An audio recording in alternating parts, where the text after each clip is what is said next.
ప్రభుత్వ యంత్రాంగాన్ని ఎన్నికలకు ముందు విరివిగా వాడేయడానికి జగన్ సర్కార్ నిర్ణయించుకుంది. దీనిలో భాగంగా అన్ని శాఖలతో ఆదాయార్జన శాఖలకు కీలక ఆదేశాలు జారీ చేసింది.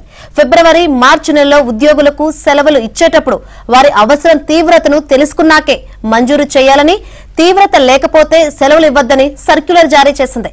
ప్రభుత్వం తన ఎన్నికల అవసరాల కోసం ఉద్యోగులను ఇబ్బంది పెట్టడం సమంజసం కాదంటున్నారు ఉద్యోగులు.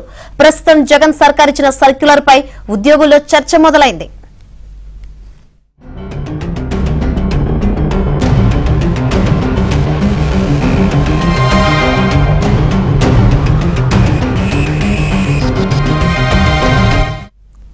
వాడుకొని వదిలేయడంలో సీఎం జగన్ కంటే సిద్ధహస్తుడు ఎవరూ లేరని రాజకీయ వర్గాల్లో పెద్ద టాక్.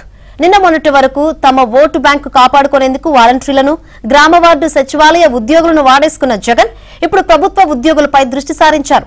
ప్రభుత్వం అమలు చేస్తున్న నవరత్నాలపై మరింత ప్రచారం చేయాలని వైసీపీ నేతలు భావిస్తున్నారు.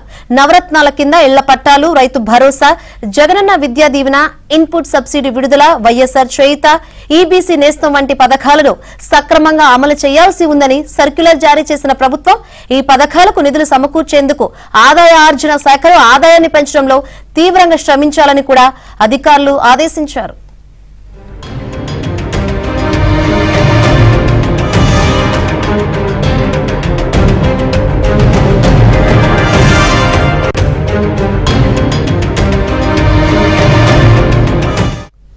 మరోవైపు వీటితో పాటు సచివాలయం, విభాగాధిపతి కార్యాలయాలు, జిల్లా కలెక్టర్లు, జిల్లాలోని వివిధ ఆఫీసుల్లోని ఉద్యోగులకు సెలవుల మంజూరు విషయంలో 1-2 సార్లు ఆలోచించాలని సర్క్యులర్లో స్పష్టం చేశారు. ఫిబ్రవరి, మార్చి నెలలో ప్రభుత్వ ఉద్యోగులను ప్రజల్లోకి పంపి ప్రభుత్వం అమలు చేస్తున్న పథకాలను జగన్ సర్కార్ మాత్రమే చేస్తున్నట్లుగా ప్రచారం నిర్వహించి తమకు అనుకూలంగా ఫలితాలు వచ్చేలా వైసీపీ నేతలు ప్రయత్నిస్తున్నారు. నిన్నటి వరకు వాలంటీర్లను పార్టీ సొంత సైన్యంలా జగన్ సర్కార్ వాడుకుంది. తాజాగా గ్రామ వార్డు సచివాలయ సిబ్బంది ఎన్నికల్లో తమకు సహకరించకపోతే కష్టాలు తప్పవని హెచ్చరించింది.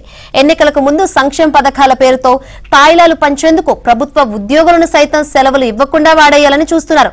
దీనిపై ప్రభుత్వ ఉద్యోగులు తీవ్ర ఆగ్రహం వ్యక్తం చేస్తున్నారు.